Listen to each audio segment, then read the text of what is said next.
గుమ్మల దెబ్బలో మృతి చెందిన బాలిక కుటుంబ సభ్యులను పరామర్శించేందుకు వెళ్లిన మాజీ మంత్రి కాకాని గోవర్ధన్ రెడ్డిపై కేసులు నమోదు చేయడం సిగ్గుచేటని రాష్ట్ర ఇంటలెక్చువల్ అధికార ప్రతినిధి సమీర్ ఖాన్ మండిపడ్డారు. అదే కుటుంబ సభ్యుల్ని రాష్ట్ర వక్ఫ్ బోర్డు చైర్మన్ పరామర్శిస్తే ఎందుకు కేసు పెట్టలేదని కూటమి నేతల్ని, పోలీసుల్ని ఆయన సూటిగా ప్రశ్నించారు. ఇది మంచి పద్ధతి కాదని హితవు పలికారు. అధికారం శాశ్వతం కాదని హెచ్చరించారు. నెల్లూరు జిల్లా వైఎస్సార్ కాంగ్రెస్ పార్టీ కార్యాలయంలో ఆయన మీడియా సమావేశంలో మాట్లాడారు. ప్రజలందరికీ నమస్కారం. పట్టణ ప్రజలందరికీ నమస్కారం. అస్సలాము అలైకుం. మొట్టమొదటిసారిగా నేను మా ముస్లిం సోదరులకి ప్రత్యేకంగా రంజాన్ కరీం ముబారక్ అని చెప్పుకుంటున్నా. మా రోజాలు, మా ఒక్క పొదులన్నీ ఆ దేవుడి దయ వల్ల అవన్నీ నెరవేరాలనేసి, మా ప్రార్థనలన్నీ నెరవేరాలని మనస్ఫూర్తిగా కోరుకుంటున్నా.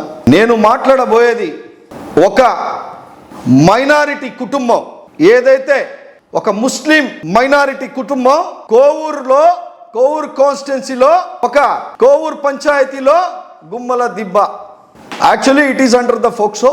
అయితే కూడా ఒక ఓదార్పు ప్రకారంగా యాజ్ ఏ మైనారిటీ ముస్లింగా నేనైనా కానీ, మా ముస్లిం సోదరులైనా కానీ, ఒక ఇన్సిడెంట్ జరిగితే ఒక చిన్న కుటుంబం, అది ఒక చిన్న కుటుంబం, బేల్దార్ మేస్త్రి కుటుంబం, రోజుకి 500 నుంచి 1000 రూపాయల లాపులో జీవనం సాగే కుటుంబం అది. ఆ కుటుంబంలో ఆయనకు ఒక 3 ఆడపిల్లలు, తక్కువ ఏజ్. ఆ పిల్లలలో పెద్ద పాప ఒక చిన్న ఇన్సిడెంట్ జరిగి చనిపోతే, ఆ పాపకి కరెక్ట్గా ట్రీట్మెంట్ జీజీహెచ్లో మన నెల్లూరులో బాగా జరగకపోతే అక్కడి నుంచి మళ్ళా చెన్నైకి తీసుకుపోయి అక్కడ 4 రోజుల తర్వాత చనిపోయింది పాప. అంటే ఆ పాప నెల్లూరుకి తీసుకొని వచ్చేటప్పటికి కాకాని గోవర్ధన్ అన్న, మన జిల్లా నాయకుడు గోవర్ధన్ అన్న పరామర్శించడానికి పోతే కేసులు పెట్టారు.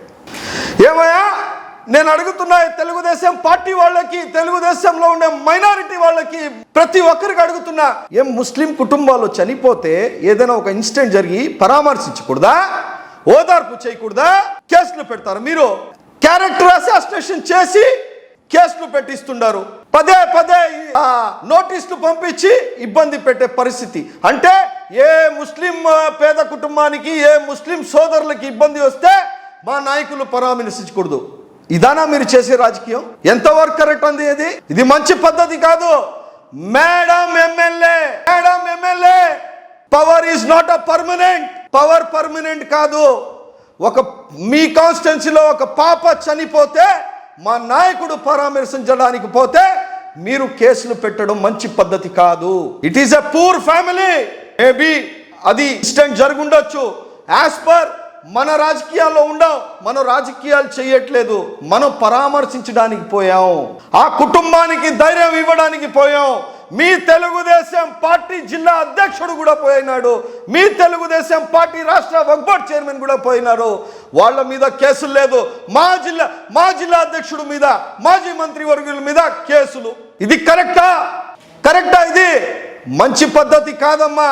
నేను ఒక్కటే కోరుకుంటున్నా ప్రజలందరికీ, ఆ పాప చనిపోయింది ఈరోజు, ఆ పాపకి రంజాన్ నెలలో మీరు ప్రార్థనలు చేయాలి, ఆ కుటుంబానికి ధైర్యం ఉండాలని మీరు ప్రార్థించాలనేసి కోరుకుంటూ, మైనారిటీ ఇంట్లో పోతే ముస్లింల గురించి ఠకా అని చెప్పేస్తున్నారు కదా, కేసులు పెట్టేస్తున్నారు కదా. దుల్హన్ పథకం ఇచ్చారా మీరా? దుల్హన్ పథకం ఇచ్చారా? మైనారిటీ ఫైనాన్స్ కార్పొరేషన్ స్కాలర్షిప్ ఇచ్చారా మీరు? మసీదుల్లో వచ్చి తెలుగుదేశం పార్టీ నాయకులకు, కార్యకర్తలకు మసీదుల్లో కూడా మీరు రాజకీయాలు చేస్తూ ఉంటే ఎంత దిగజారారబ్బా మీరు. ఇది మంచి పద్ధతి కాదు అని చెప్పుకుంటూ నేను సెలవు తీసుకుంటున్నా. చతుర్థ వర్ధంతి ఘన నివాళి. మమతానురాగాలకు ప్రతీకగా అందరికీ తాను ఆదరాభిమానాలను, ఆప్యాయతను పంచి పేద ప్రజల కోసం పరితపించి వారి ఉన్నతికై కృషి చేసిన శ్రీ మేకపాటి గౌతమ్ రెడ్డి గారు భౌతికంగా మాకు మీకు దూరమై నేటికి 4 సంవత్సరాలు గడిచిన మీ జ్ఞాపకాలు మా మదిలో మెదులుతూనే ఉంటాయి. మీ పవిత్ర ఆత్మకు శాంతి చేకూరాలని ఆ భగవంతుణ్ణి ప్రార్థిస్తూ దివంగత గౌతమ్ రెడ్డి చతుర్థి వర్ధంతి కార్యక్రమం విశాఖపట్నంలోని మహాబోధి సొసైటీ అండ్ ఆంధ్ర యూనివర్సిటీలోని Mahabodhi Mekapati Goutham Reddy international centre for meditation and Dhamma కేంద్రంలో ఘనంగా నిర్వహించబడును. శోకతప్త హృదయాలతో అంజలి ఘటిస్తూ మేకపాటి కుటుంబ సభ్యులు.